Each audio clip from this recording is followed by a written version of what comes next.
Hey guys, and welcome to a new book discussion video. Today I'm going to be discussing Circle of Shadows by Evelyn Skye. This is one of my most anticipated reads of 2019. I have been super looking forward to it. I completely and utterly loved Evelyn's The Crown's Game duology, and I was so looking forward to this book. It has taken me a while to gather together my thoughts for this book and sort through them, because honestly when I finished this I wasn't entirely sure how I felt about it, and I didn't want to do a review and a discussion of it knee-jerk straight away after finishing it. I wanted time to kind of mull over my thoughts and sort through everything, because I loved Evelyn's other duology, because I've been looking forward to this book so much. You know, it's inspired by feudal Japan, there's magic, the characters sounded great, I love the concept of the story, it sounded really original and really different. I really so badly wanted to give this book 5 stars. I wanted to 100% completely and utterly love it, but I ended up feeling a little bit disappointed by this book. I gave this 4 stars, I rounded it up from 3.5. I did enjoy it, but in my mind it's not as good as The Crown's Game was, and it's not without its flaws. Rather than splitting this up the way I usually would for a book discussion video, I'm going to split it as the good, the not so good, and then super spoiler territory, which is basically for the things I want to screech about more in depth without spoiling it accidentally. The first 2 sections I've tried to keep as spoiler free as possible, but the odd one or two might have slipped in without me realising. It's really hard to discuss the good and the bad of it without spoiling it, but I have tried my very best. So for the good things about this book, the things that I enjoyed and the things that I loved, it was off to a good start. The opening chapters concisely introduce us to the 2 main characters, as well as introducing us to the history of the world through an action-packed display that also introduces us to the magic system. We learn pretty much everything we need to know right there in the beginning in a way that piques your interest and is actually interesting rather than info dumping, and then it moves swiftly on with the story. Main character Sora is a complete and utter badass. She's good at pretty much everything, but she is a bit of a troublemaker. A lot of things did seem to come to her pretty easily throughout the book, and I wasn't entirely sure how I felt about that, because I did like Sora as a character, but some things just seemed a bit too easy for her. But I was really surprised by the route her character took, and I feel like it made for a really interesting narrative that was different from the usual, and I did completely love that about this book. As for Damon, he is raised among wolves with mysterious origins, and I was theorising about him right from the freaking start. Unlike Sora, he really struggles to do magic, and it made for an interesting contrast. I kind of assumed that Sora was going to be the main character, she was going to be the hero, but Damon got quite his fair share of heroic save the day moments too. Both Sora and Damon are Gemini, which means they're bonded together. It's kind of like the Parrot Bataille bond. I felt like they were a good pair, they worked together really well. Damon reined Sora in, Sora boosted Damon up, and I really liked the 2 of them together and how they worked together, and I feel like they made for 2 really great main characters with interesting narratives. As for our antagonist, we have Prince Jin and his conscious that hurt. And with those little words, I knew he was going to be my next little villainous cinnamon roll. He seems to not like what he's doing. He sees what Sora's saying at one point and sees her point about the actions of someone else being wrong and puts a stop to it. But he's still taking away people's free will and is trying to sacrifice like 200 people of all ages. He had me so torn, but I was also so curious about him. We have a wide range of interesting supporting characters. We have Fairy and Broomstick, who are my little poisoner, and explosive loving Gemini, who are friends with Sora and Damon. The 4 of them together have a little motto involving the words mischief harder and mischief they do. I love that Fairy got her own heroic moment at one point, but I'm more here for her way with potions and delving into that more, to be honest. As for Broomstick, he is our source on the tea with the council throughout the entire book. He literally knows everything. I'm intrigued to see more of the both of them and to see more of what both of them can do, which we'll hopefully see in the next book. I'm also intrigued to see more of Aki. She was a nice surprise of a character for me. She is the Empress, and in the beginning I wasn't really sure what to make of her, because she didn't really seem like much, in that she was seemingly quite reserved and mild-mannered. Like, her actual name is the Benevolent One, that's what everyone knows her as. And as we were reading about what went down in the past and how she fended off her brother, I was actually genuinely surprised that she had managed to fend him off herself without just relying on all of the Taegers and their power. I was sitting there like, okay, how did you fight him off? How? Because it doesn't seem like you can say boo to a goose, but okay. But we reached a point in the book when I completely ended up loving her, and I was cheering for her because she was like, down with the old ways, out with the old guard, and I was like, yes, here we go, finally get rid of all the people that literally are so focused on the old ways that they can't see how to sort things out right now. I absolutely loved her for recognising that the council's way of thinking is completely and utterly out of date and was actually hampering them. Plus she really took a chance on Sora and her group, and she was really determined to do things herself and to change things, and I really admired that about her character. And like I said, I am really excited to see more of her in the next book, and hoping that we get to see more of her and that we get to see what kind of a badass she can be. As for the magic system in the book, I was completely fascinated by the magic that the Taegers use. They can use various different animal aspects by casting a spell, like, you know, eyes like a hawk, hands like a spider, that still makes me shudder, to increase that eyesight, that strength to climb up the sides of buildings, all this different kind of stuff. But they are slightly hampered in the fact that they have to use their hands to cast the spells, which means that they can only really fight with magic. They can't fight with magic and weapons at the same time. But there is a second system of magic that we see in the book as well that's all about seeing the magic around you and getting it to do what you want to do with your thoughts, and depending on the circumstances, each Ryu, who are the magic users for this other magic, can do various different things, like using fire, getting bugs to do what you want, and that kind of thing. So we had two different contrasting types of magic in this book. Both of them were really interesting and really interestingly described. I was intrigued by the world and how it was set out. It's certainly imaginative and there were some fun twists to it. Like, you know, we get to meet an actual goddess, which I wasn't expecting, because there was all this talk of this goddess or that goddess, and I was like, okay, whatever. And then we actually saw one and I was like, huh. We had gods, goddesses, magic, science, all combined, and an academy for warriors, and it all completely sucked me in, and I was completely and utterly loving it. I like the mythology in the book and hearing about the various different legends and tales throughout the story, like the Evermore and the God of Night and so on and so forth, and I would completely and utterly love to see more of that in the next book. I also really liked how it was slotted into the main plot. I am intrigued enough that I have a ton of questions after the ending of the book, and we end on a hell of a bleak note with Sora being quite defeated and downtrodden, so I'm looking forward to seeing her build herself back up and make her come back, and to see how everything's going to play out in the next book. But as for the not so good stuff, first things first, the world of this book is supposedly inspired by feudal Japan, which I didn't actually initially realise, because the synopsis I'd seen never said anything about it.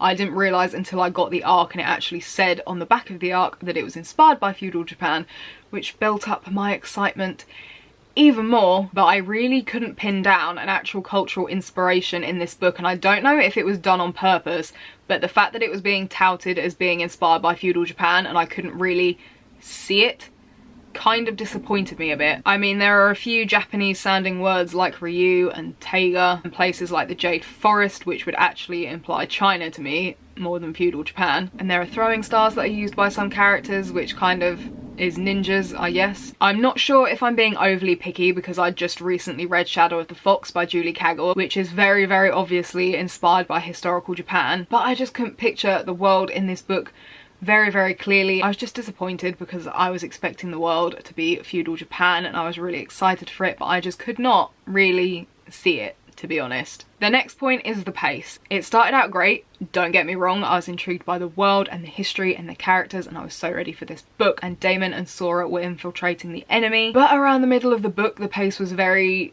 steady, which isn't always a bad thing, don't get me wrong, and things do build up and they do get faster and faster towards the end with more things happening. I did like the focus on the sisterly bonding. I did like getting to grips with the different magic and kind of establishing the threat before we led up to the big showdown and the explosive finish. But for a chunk of the book it was quite slow and it didn't seem to progress that much, and then towards the end it kind of rushed forward and sped up quite a lot, which wouldn't normally be a problem. Like I said, things were building up, but the POV switches made it a problem for me. I love POV switching, I really do, and it is so well done in the Crowns game, but I just did not get on with it in this book. Damon and Sora's were great, but there were a couple where I really wasn't sure what the point of it was, because we'd switch to a POV and there'd be this little chapter with this other POV and it wouldn't contribute anything to the story, or at least I didn't think it did. I'm not sure if it was an attempt to make the slower middle part of the book more pacey or more interesting, but I just did not get on with it, and I felt like the pace and the POV switching was a bit off. My other issue with the point of view switching was that for Fairy and Broomstick, for example, it was so obvious that they were just there to show us what was going on at the capital. We switched so much and their point of views were so few compared to the other characters that I feel like it didn't give us enough time to get to know them as much as I would have liked, especially if they were going to be a POV. Because of that, while I am curious about them, I did have a hard time connecting with the two of them. Ditto with Empress Aki, actually. While we did get more of her POV than Fairy and Broomstick, I do feel like it still wasn't enough to fully get us to connect with her as much as I would have liked, considering she is one of the POVs that we get a lot more of. Prince Jin is another point of view I was disappointed with, and I think I was disappointed with his point of view the most, to be honest. I was so looking forward to him from the first time we got his point of view and he mentioned about his conscience, and I was like, oh my god, okay, he's gonna be my morally grey, villainous little cinnamon roll. I'm gonna love him. I'm gonna have a hard time whenever he does bad things. It's gonna be great. I loved his narrative. I thought it was gonna be great, but I was so disappointed when it came to his POV because I thought we were gonna get him an equal amount of time as Sora and Damon. I was ready to get to know the morally grey Prince Jin, to see his side of the story and have him be a fleshed out, complex villain that you root for and that you want to be rehabilitated and that you find it hard to hate. And I thought it was going to go this way because of the way that he thought in his narrative and the hints that he didn't really relish what he was doing, but we only got his point of view a couple of times, and I really feel like at the end of the book he just become the villain that just kills hundreds of people and there's not really anything more to it. And I was just kind of really disappointed because I felt like we were going to really get into it with his character and have a journey with his character, and we just kind of didn't. And he just, you know, he started to kind of be fleshed out as morally grey, I feel like, in the beginning, but by the end, because we didn't get any of his point of view again and he just did everything, I don't know. And seeing as I'm going all in with this, I feel like some things were a bit too convenient as well. Some things seemed to happen too fast, like Virtuoso relaxing around Sora. I was expecting it to be more of a slog than it was, considering everything that went down with them, and it felt a bit too easy. Plus some things happened in this book that just did not sit right with me. Like Fairy and Broomstick pushing the whole League of Rogues ride or die BFF thing between them and Sora and Damon. Because honestly, I didn't connect or see enough of the two of them, or see enough of the two of them with Sora and Damon to fully buy it. And I felt like they were telling me so many times to make me believe it. I fully acknowledge that a lot of these points could just be my problem and I could have been too tired and not putting enough energy into it when I was reading some parts of it. Perhaps it's intended for a younger YA audience than I actually thought it was or expected that it was, and so my expectations were a bit too high for it. But I really loved The Crown's Game, and I was expecting to read this and love it and scream about it and give it 5 stars and just completely lose my mind over this book. But I just found myself side-eyeing a lot of it and just being kind of disappointed with it.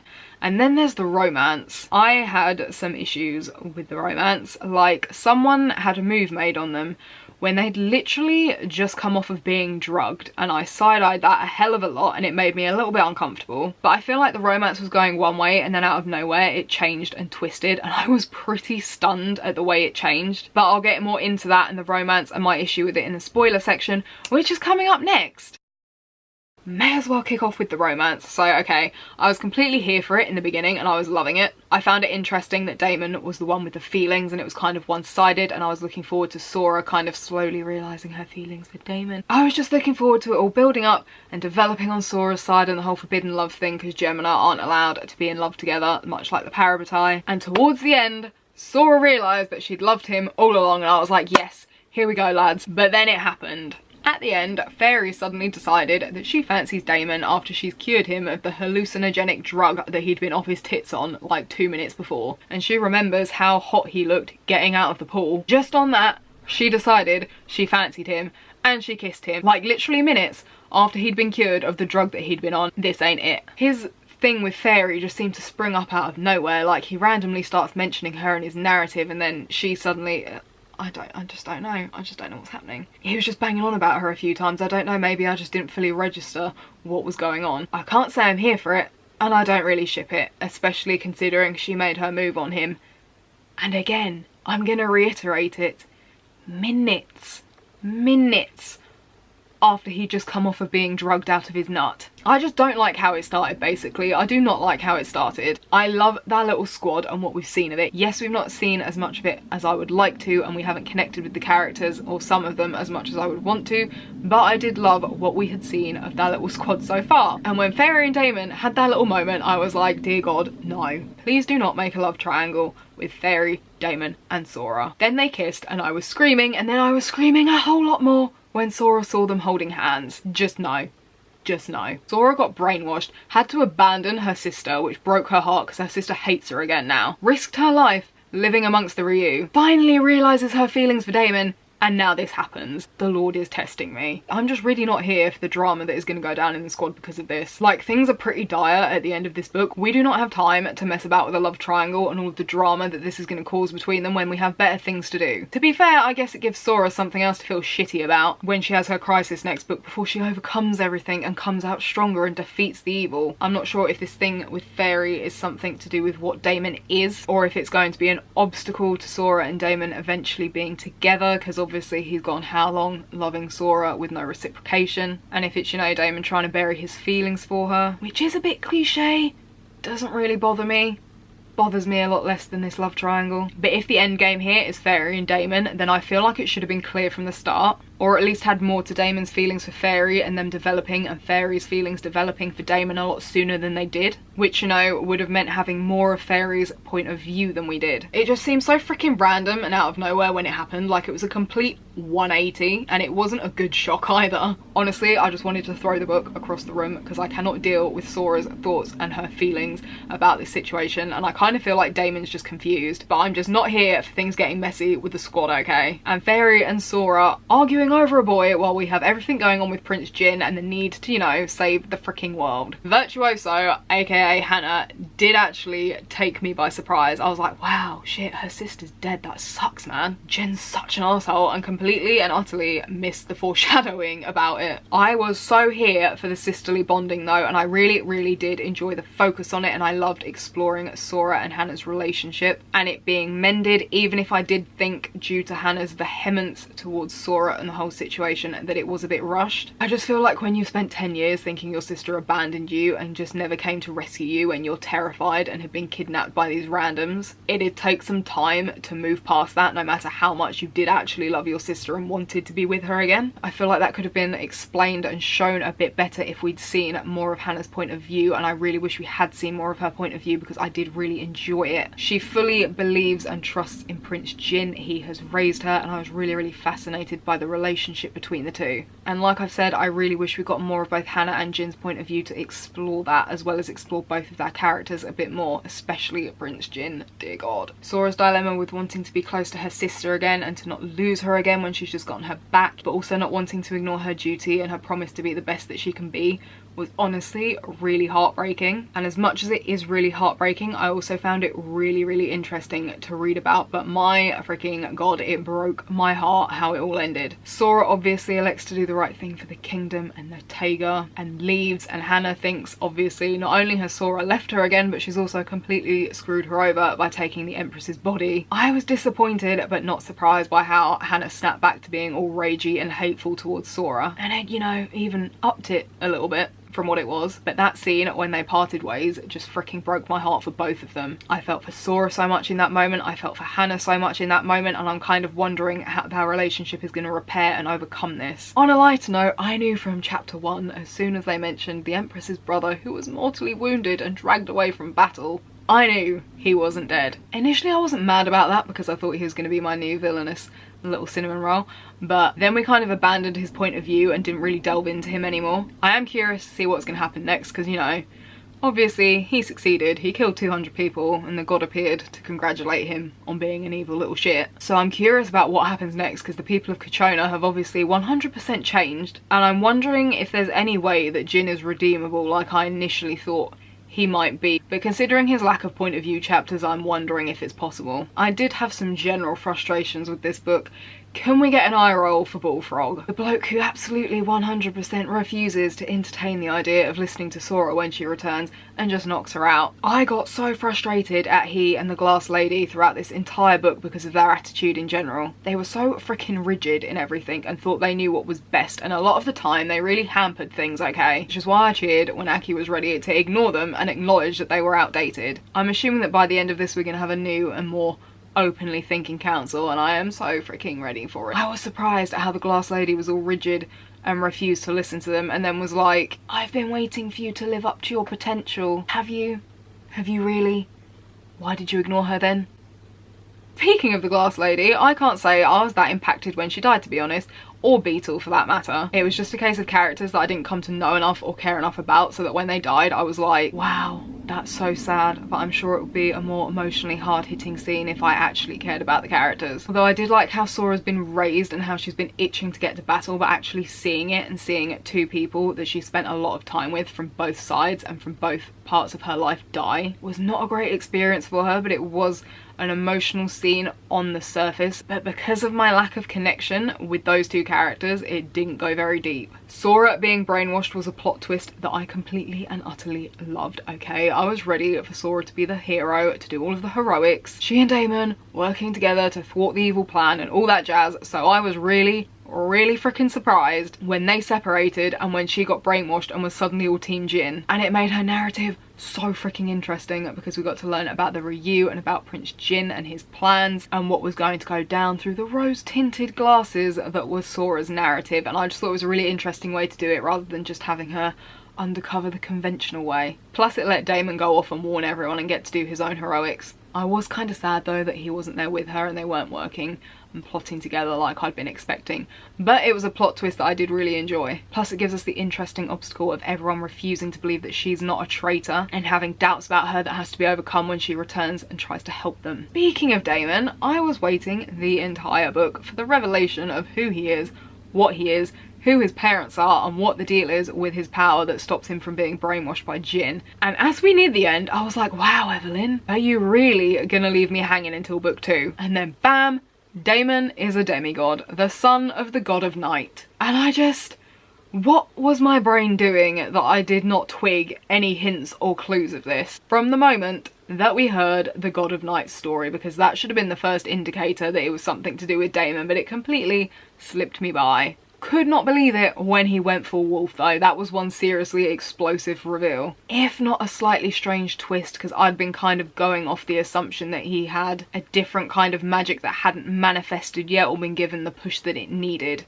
Was not expecting him to be able to turn into a flying wolf. Either way, after everyone constantly ramming it down my throat that he is bad at magic, he's a freaking demigod and he don't need no Tega magic, okay?